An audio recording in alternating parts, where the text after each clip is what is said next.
It sounds crazy, but the Kings are actually on the brink of eliminating the Oilers. No, I didn't hit my head. That's actually real life true facts. We're going to talk about the Kings win over Edmonton, plus look ahead to the Ontario Reign facing off against the Colorado Eagles. All of that is going to be on today's episode of Locked On Kings.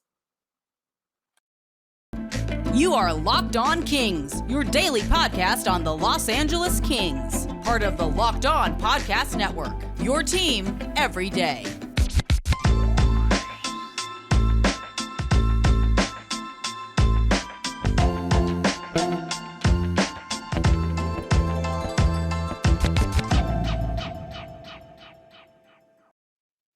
All right, you're listening to Locked On Kings, your favorite podcast about your favorite hockey team, the Los Angeles Kings, who are doing the unexpected. They have the Oilers on the brink of elimination, which basically makes this the most hilarious timeline.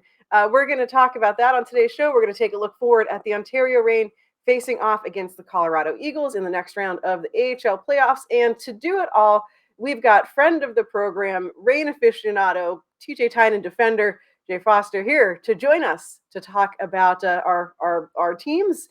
And I am back from gallivanting around the California coast, and I did cool things like look at otters and look at seals and be in the correct time zone to experience Kings games without staying up until 1 a.m.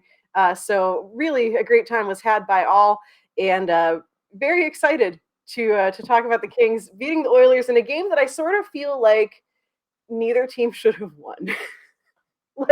Like everyone should have been disqualified from that game and told to come back tomorrow and try again when they would like to play hockey instead of just the absolute. I feel like every single. So I didn't watch the game live. I watched the recap and then I watched the full game. Every single goal highlight, and I feel like I said this to you in a text, was every single highlight from that game you could have set to the Benny Hill music and it would have been appropriate. Like, especially, I think the first Oilers goal where where Jonathan Quick somehow ends up like halfway into the stands and then Zach Castian scores a goal. I didn't. Yeah, that was like sure is still around. It was just super like Connor McDavid totally recognizing the reality of the situation, which was everyone is paying attention to Connor McDavid, and rightfully no one was paying attention to Zach Castian because, which is justified, right? Yeah. Why would you? I know who I'm paying attention to, and that's it. Right. And yeah, goal like. But like is it just a true comedy of errors in basically every single way? Yeah, pretty much. Like, and you know the Kings kind of falling apart a little bit in the third period where they decided to just let their special teams take over, and the special teams are bad. So the Oilers scored twice in the power play and once shorthanded, which really is just kind of a mood killer. Phil Deneau at least scored on the power play. The Kings have 2 power play goals in this whole series, and they both belong to my best friend Phil Deneau. So, you know, that's cool. But like I am very excited that Adrian Kempe finally got on the board. These were actually it makes sense now that I hear it, because obviously he was only around for one other Kings playoff run, and it was that terrible one where like no one did anything against Vegas. I feel like he already has more goals in this series, Adrian Kempe by himself, than the entire LA Kings roster had in that series. Pretty much. I think there were like 3 goals in that series, and Kempe has 2 now. So he's getting there. So they're like his first playoff goals. And I was like, oh, that makes sense. But also I hate it because it feels like he's been here forever. Yeah, I don't know when, but yeah, because the last time the Kings were good was like 2014. So I feel like a lot of the current roster, you know, Bar, Kopitar, Brown, Quick, like, you know, it's always like act like you've been here before, except they haven't. Yeah. You know? Yeah. So yeah, I'm not surprised that it took him a few games to figure it out. I do feel like, and I feel like this is kind of an Adrian Kempe thing in general, that like once he figures it out, he is good to go. You know, I would not be surprised to see him score in tomorrow's game. Yeah. tonight's Yeah, game. I don't know when this out. We're yeah, recording on Wednesday night, so I would not be surprised to see him score again because I feel like he's one of those guys that maybe takes a little while to get going, but then it's like, well, Mhm. I'm just going to score 6 goals in the next 4 Yeah, games or something stupid. yeah, So I do yeah. think we should also touch on as well the speaking of our best, largest, Quebecoisist son, Darnell Nurse did a crime Yeah, against Snow, and so now, unfortunately, I do believe under the California law, we do have to banish him yeah, from that's fine. Earth. That's fine. Yeah, Headbutting. Darnell Nurse suspended 1 game for headbutting Phil Deneau, which, much like Brendan Lemieux biting a man, these are lessons that you learn when you're like 5 to not do. And yet here we are with grown men being like, know what I'm going to do? I'm going to headbutt you. Yeah, Super like frustrating that wasn't like called in the moment.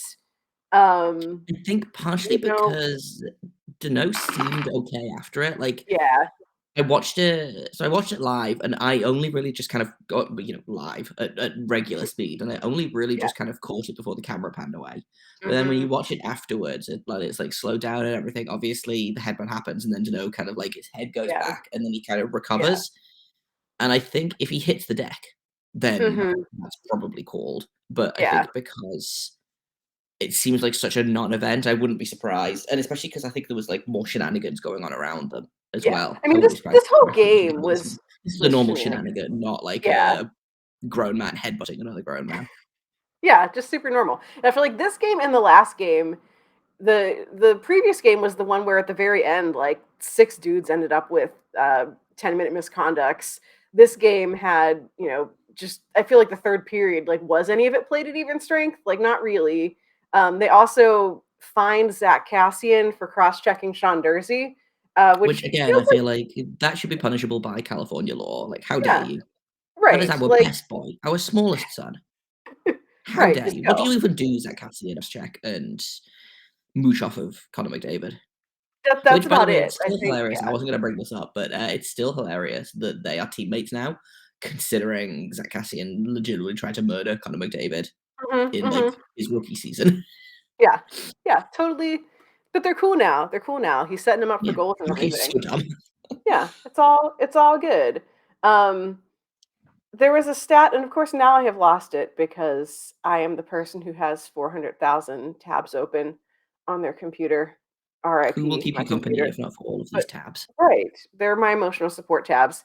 There was a stat about Adrian Kempe who I think the gist of it was that he has the most scoring chances off the rush out of Yes, he anyone has in the playoffs. 7 of them. Yeah, And so far through 4 games, he has 7 scoring chances off the rush, which I think leads yeah, both teams. It might yeah, lead everyone in the playoffs, but I'm not. For sure it's in this series he yeah, leads. I remember seeing that tweet as well. yeah. That's And my there best was player. also something about how the Oilers, when McDavid and Draisaitl have scored in this series, that they lose the game. that that feels right. It's Like like a reverse obviously, jinx. yeah. It's like there was a Like, really bonkers stat not to make this about the Blue Jackets, but like up until I think like mid-March, there was this really bonkers stat where if Cole Sillinger had scored a goal, the Blue Jackets were like 11-0 when Cole Sillinger scored a goal in a game, right? And then they finally broke the streak and they lost when he scored. And it feels like the reverse of that. Like you wouldn't think a guy like Cole Sillinger could, change the tide of a game like that, but mhm, you'd think chances are, if McDavid and or Draisaitl is scoring a goal, well, first of all, they're probably scoring at least 2, and second of right, all, you would think that they would win the game just by law right, of averages of how good McDavid is. But yeah, unfortunately, I feel like this puts me into the best segment within a segment, which is the let's make fun of Mike Smith for yes, 3 to 5 minutes because right, we found someone that Conor McDavid can't overcome, and yeah. it's his own goalie being unable to stop a beach ball. Yeah, I tweeted this out that just like every time the broadcaster is like, oh, Mike Smith lost control of the puck. Oh, Mike Smith is like out of position. Like Mike Smith misplayed the puck. I'm like, yes, Tell go me more. on. Tell me I do more. return to that, that Grinch gif with the smile, which is really slow, and then The his like, ears do the thing. I'm yes, like, yes, that's yes, me whenever Mike Smith gets mentioned. yeah. And it's like, I from was sorry, a go like ahead. entertainment standpoint, watching Mike Smith lose his net and play a puck and then accidentally like pass it to the other team and then have to like hurl himself in front of the net to stop it is like fun to watch. But also, like, I'm not a goalie, but I feel like you don't want to put yourself in that position very often. It's not generally accepted to be a successful method. Yeah. And I say this as someone who does personally subscribe to the Jonathan Quick school of cat fighting a laser pointer, Mhm. goalie techniques, and other things too. Um, but he just makes such baffling decisions all the time. And I think there was a lot of jokes about, the have signed 41-year-old Mike Smith to a 2-year contract. I'm sure that's going Mhm. to work out well. And I don't think it's the fact that he's getting old and can't move as well as he used to. Yeah. No, His he did decision this like making is just yeah.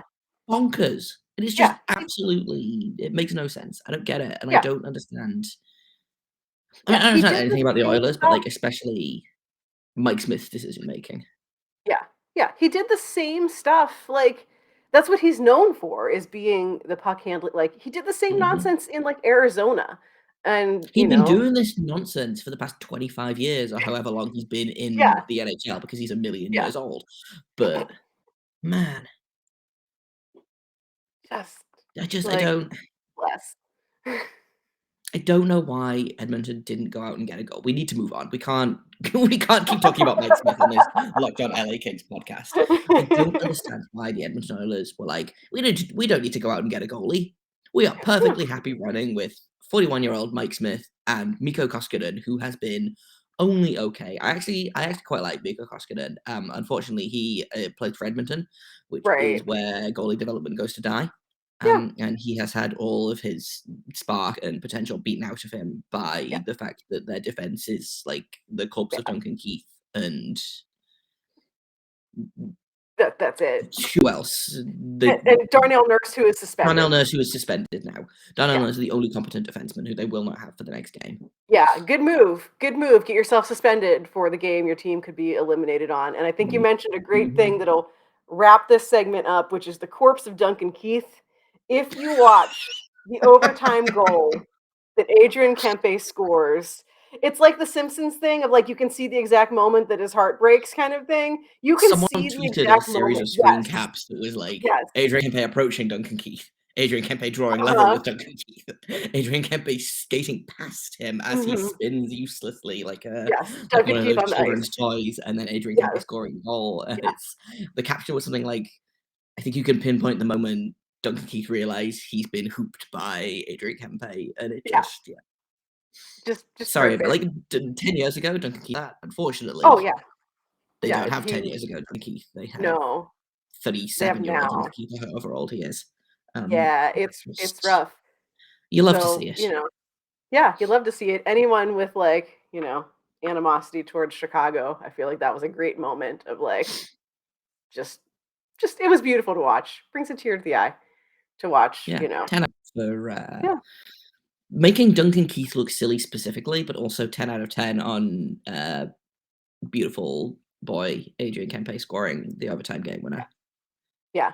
And his celebration, the like wonderful. Wonderful. I feel like we could do a Flawless. whole No, show no. on Adrian Kempe celebrations.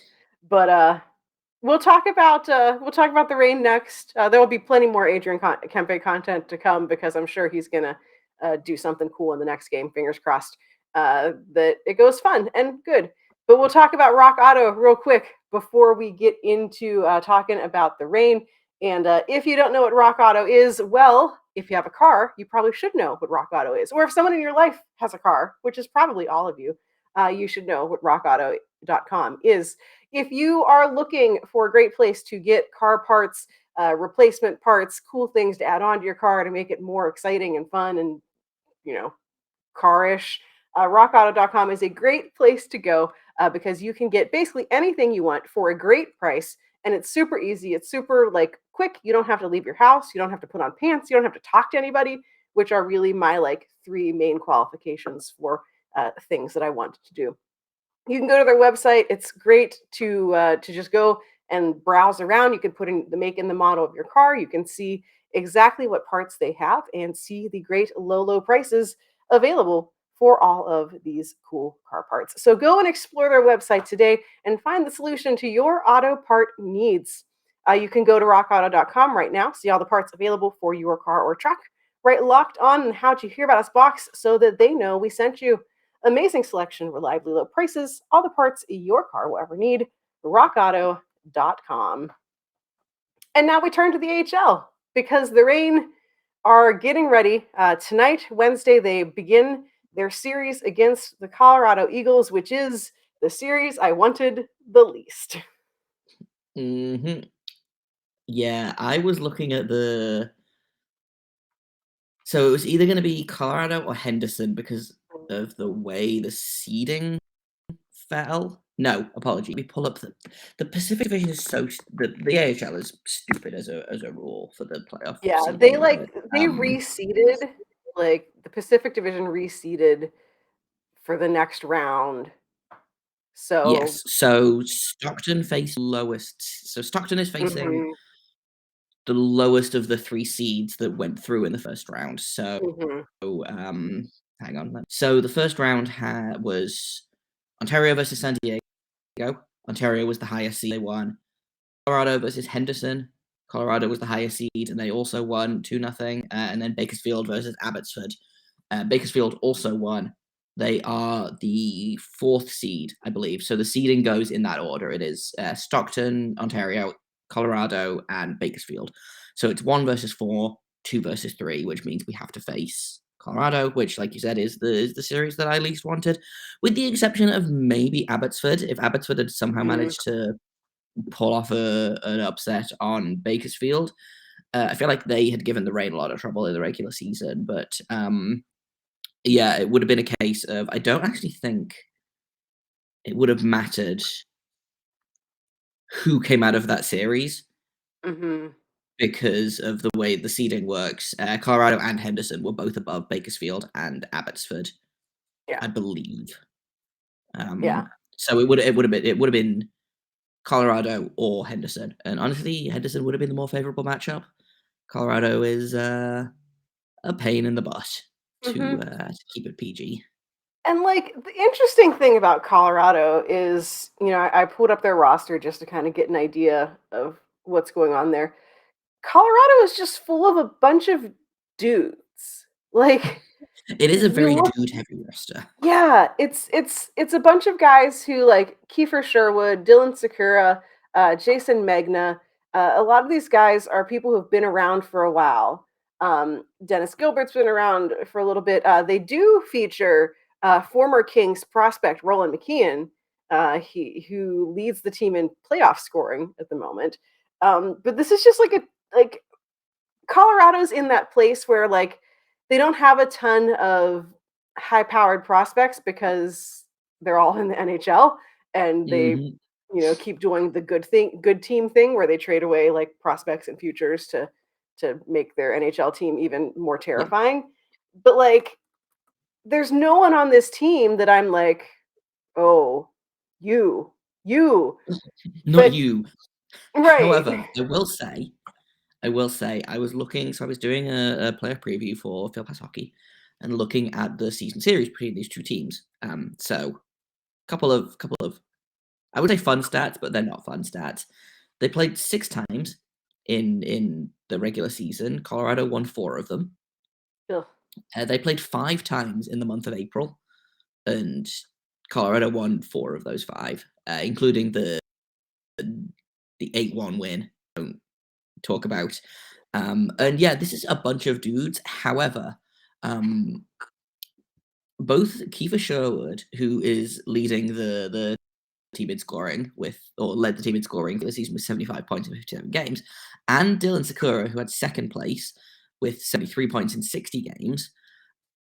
Both of those guys had each in the season series, so 8 points in 6 games. Sherwood had, one of them had a hat trick. I forget which one. I want to say Dylan Sakura, but please don't quote me on that.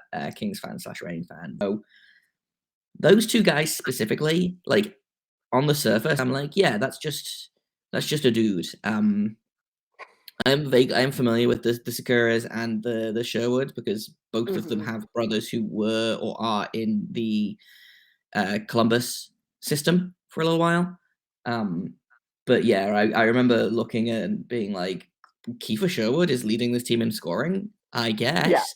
However, they have both made the Reign extremely sad this season, so I would look for them to do the same. On the plus side, TJ Tynan, I believe, led the Reign in scoring for the season series. He had 6 points in those 6 games, including one just a casual 4-point night. In what I believe was the only Reign win against Colorado in the month of April. So of the 5 games they played, the one that they won was kind of TJ Tynan, just a casual 4-point night for TJ Tynan, who we are going to talk about in great detail in just a minute, I'm sure, because the subtitle of this show is Locked on Kings, brackets, actually Locked on TJ Tynan, close brackets. But yeah, on the surface, Colorado might be the favorite for this series, despite being the lower seed. They have had the Reign's number all season. The Reign have looked okay in the playoffs so far. Obviously, they went 2-0 against the Gulls, but the Gulls were the 7th seed, and also the Reign constantly bully the Gulls anyway. This might be real adversity for the Reign for the first time in these playoffs. And I also will say, before I will stop talking and allow you to say something, the Reign and the Eagles have only faced each other in the playoffs once before, and it was last season in that weird bubble situation that the Pacific Division did when they were like, we're not handing out the Calder Cup, and the Pacific Division was like, fine, we'll make our own tournament in a bubble in Arizona or wherever it was. And they ended up losing to the Colorado Eagles 5-4 in overtime. I believe that was the only playoff game that they played last season, and Colorado sent them home. So there is going to be some bad blood, some animosity there. I don't necessarily think this is like a Goliath slaying thing, but for a team that has been as dominant as the Reign against like literally every opponent except maybe Stockton this season, I think this is gonna. I think this might be a bit of a surprise series for, let's say, the casual Reign fans that are only tuning in because it's the playoffs, and there's nothing wrong with casual fans. We love casual fans, but I feel like people who haven't necessarily followed this team as closely as, for example, you and I this season, I think they're about to get a shock about the Colorado Eagles. Yeah. We'll there's a couple other things that I thought were interesting to point out, and we'll get to those in just a minute. And then, of course, as you previewed, we'll spend some time celebrating TJ Tynan in our final segment of the show. But before we get to that, would you like to tell the people listening about some delicious snacks? I sure would. So this summer, I am actually doing a charity hike. I am going to be walking an extremely long way around a very big lake.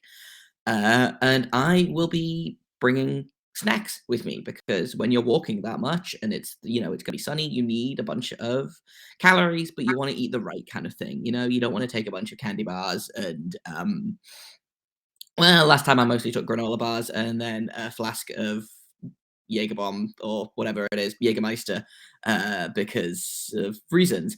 This year, I'm going to be bringing as many Built Bars as I can physically fit in my little hiking bag. Because the thing about Built Bars is they are both healthy and delicious, and they're super filling.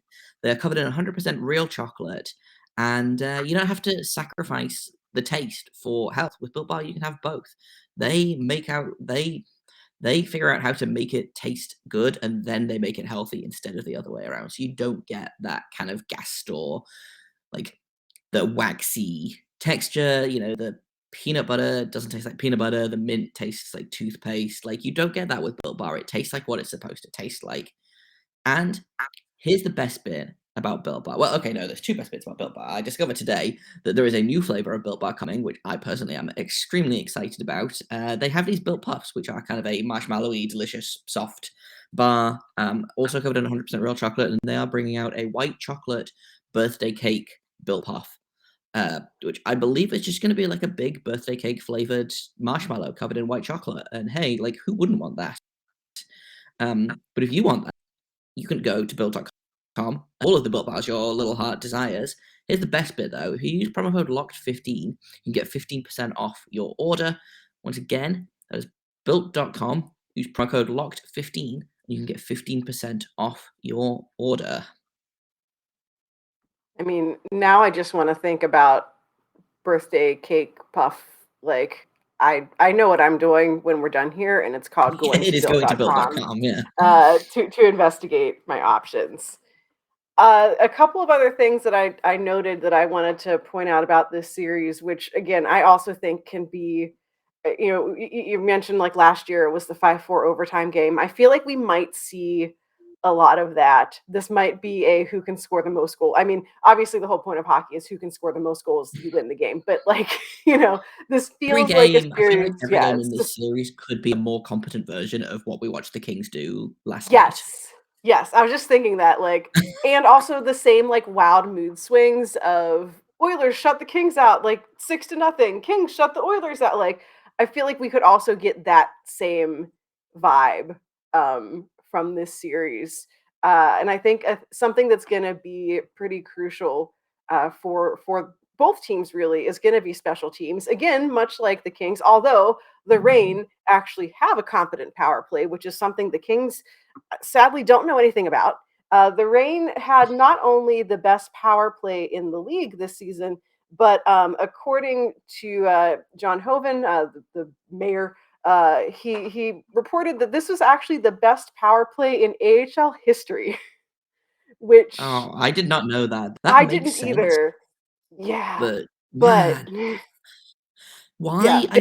We talked about this before. Why didn't the Kings just take the Reign power play and airlift them as one and put them right. down in Los Angeles and be like, Right. go Or nuts? like I joked on Twitter, I'm like, can we just show the Kings clips of whoever I think like Toronto had the best power play in the NHL this season. Like whoever it is, like can we just show them clips? We don't even need to we don't even need to coach them. We just need to be like, see what they're doing here, do that. And we could do that with the Reign. We can just show the Kings highlights of what the Reign do and be like, oh, look, and like, look, just you move around. Pass Like, the puck to right, the person, not anyone. 3 feet away. Yeah, it's Yeah. crazy. I cannot rant about the LA Kings power play anymore. I feel like I've done a solid 6 or 7 minutes of it on this very show before about how the setup is bad and wrong and weird and should feel bad about itself. Yeah. I will say, in terms of special teams, the power play, very, very good. However, penalty kill, not great. They were, I believe, 27th of 31 teams in the regular season on the But penalty kill. do you know who was number 28? No. Is it gonna make me laugh? It's Colorado. Oh, okay. So this could just be a who wants a power play goal, everyone gets a power play goal Yes. series. Yes. Although Colorado, I believe, Colorado, was 10th in the regular season on the power play, so maybe they can they win were like that. But they were 18th. 18th. Wow. Yeah, they Okay, were so yeah, decidedly mediocre. that's extremely mediocre. And one other thing as well, I wanted to kind of point out when you talked about who's going to score the most goals. Eustace Anunen for the Colorado Eagles was not very good in the regular season. He had an 893 save percentage. He had a rating for 13 and 6 and a goals against average of 3.01. Like really, only one of those stats is really relevant in terms of like his actual performance. and that is that he had an 893 save percentage. So the Eagles kind of won in spite of him Mm-hmm. this season, I would say. However, in the playoffs so far, he's played 2 games. He has allowed 4 goals on 60 shots for Oh a no. 933 save percentage in the playoffs Oh, so far, which hate it. could be a problem. Conversely, Matt Villalta, who I think was very good for the Reign in the regular season, a 903 save percentage, 28, 10, and 7, goals against average of 2.98 in the regular season. So far in the playoffs, he's allowed 6 goals on 53 shots for an 887 save percentage. Yeah, So that that's could be a little yeah. spicy. So I think that, for as much as we were talking about San Diego maybe being a goalie battle between Villalta and what's his face, Lucas Dostal, so bad at What's his names. face?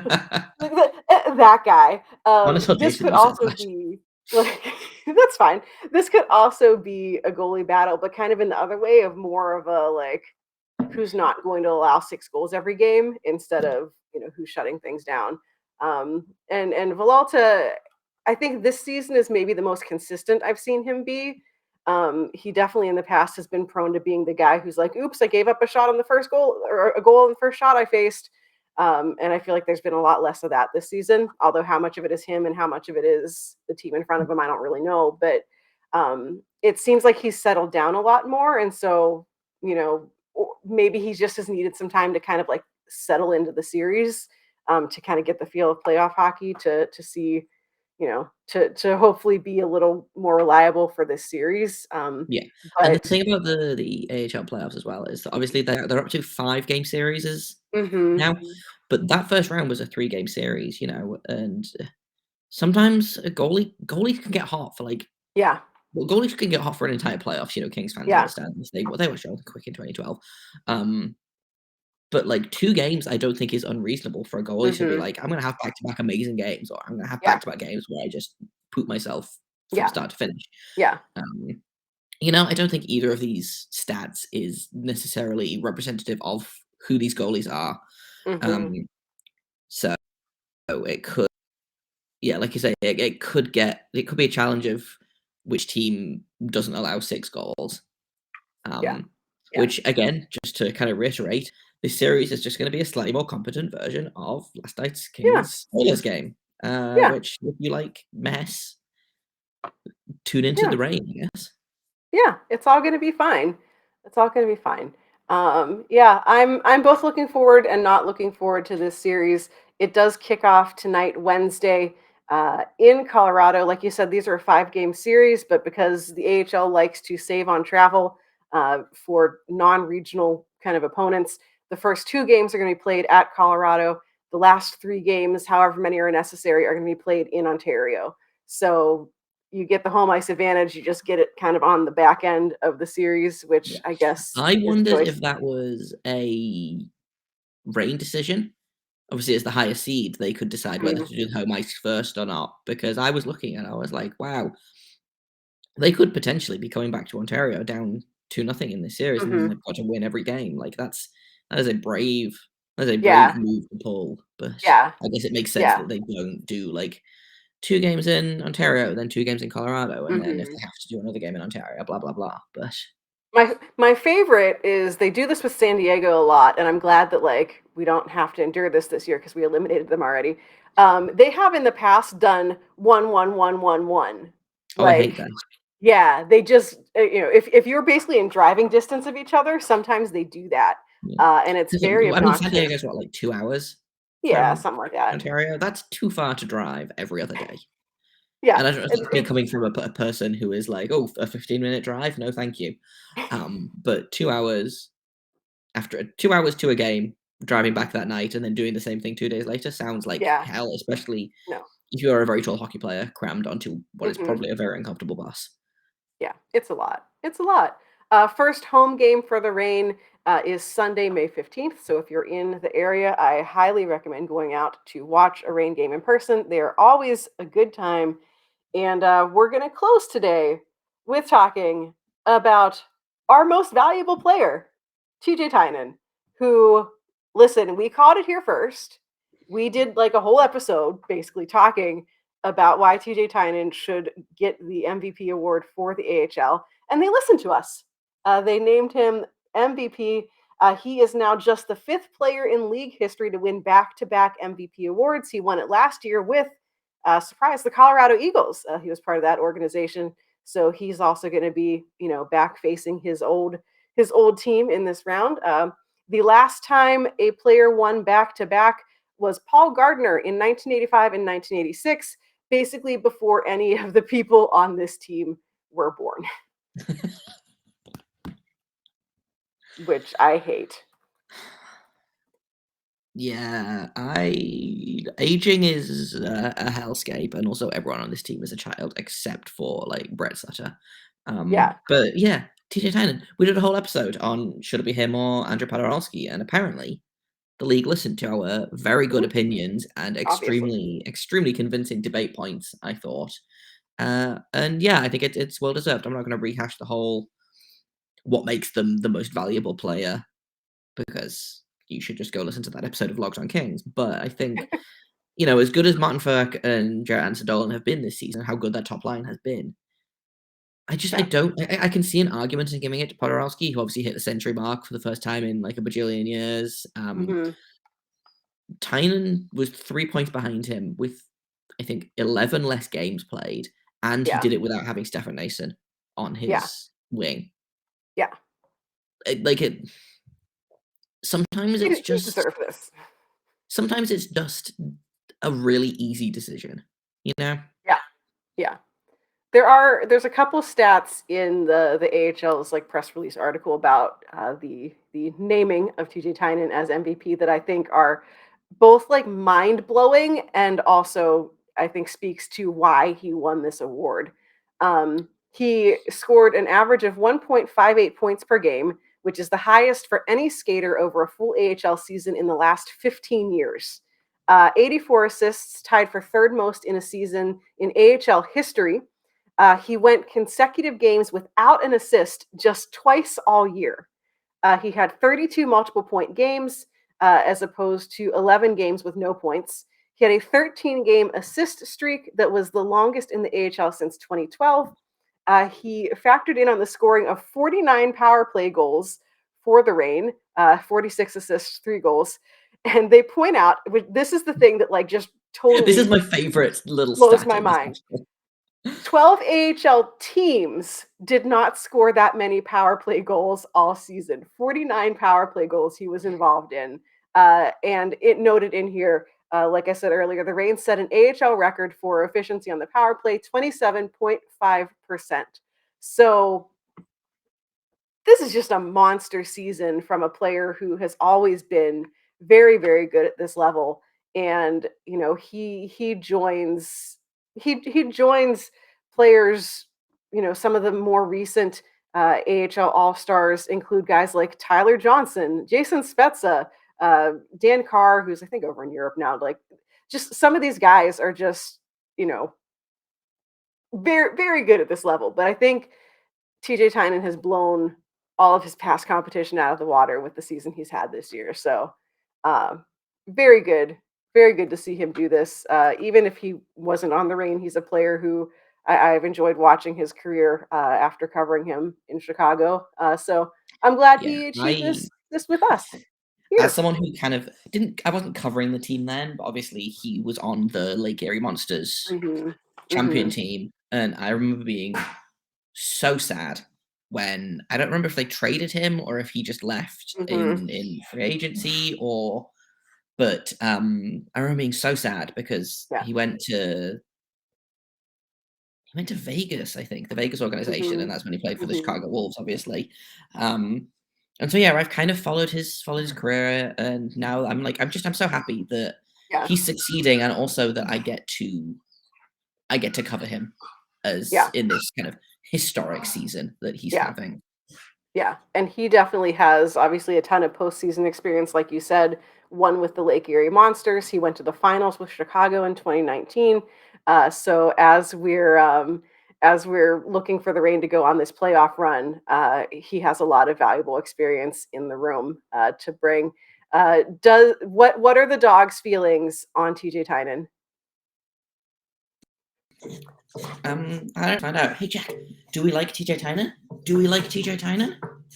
I think that is a yes. His tail is going like and his little tongue. Yeah, see this if you're not watching this on YouTube, everyone, you're really missing out because You're there's a missing out on very some great dog, dog content. a very good dog on the screen.